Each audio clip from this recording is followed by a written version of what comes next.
Well, that leads me perfectly to my next question then. What should HR teams be doing to help support parents? Asking questions and being curious about what they actually need. When we did a survey internally, by far the thing that was most impactful for people was flexibility. More so even than paid time off, more so than compensation. It's flexibility is what parents need.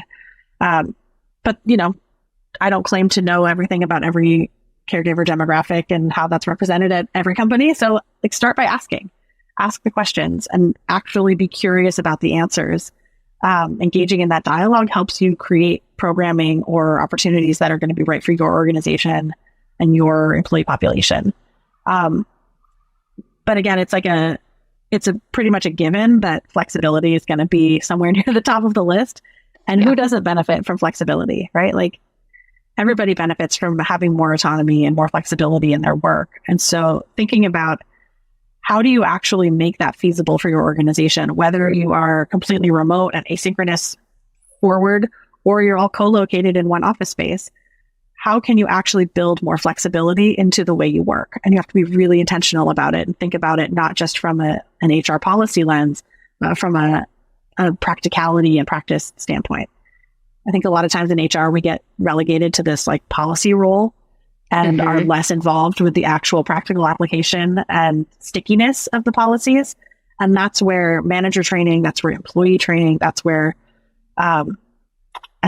frequent assessment, you have to think of it as behavior change. And when you're rolling out new programming or new business ideals or new ways of working, you have to think about what is the result you want to have after 6 months, after 12 months? How are you going to measure whether it's successful?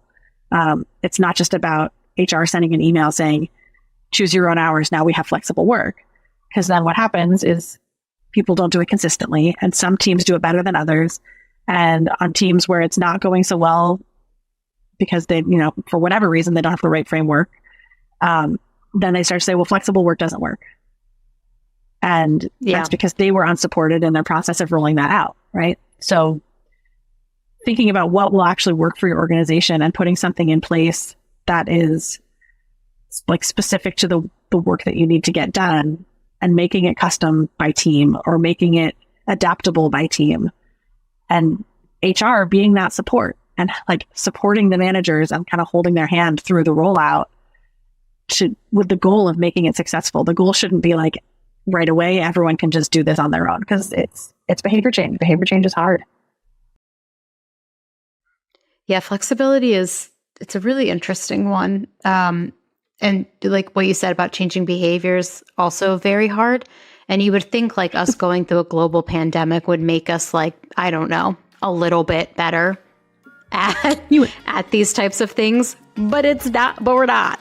And people are they're still really struggling to understand like why people need flexibility.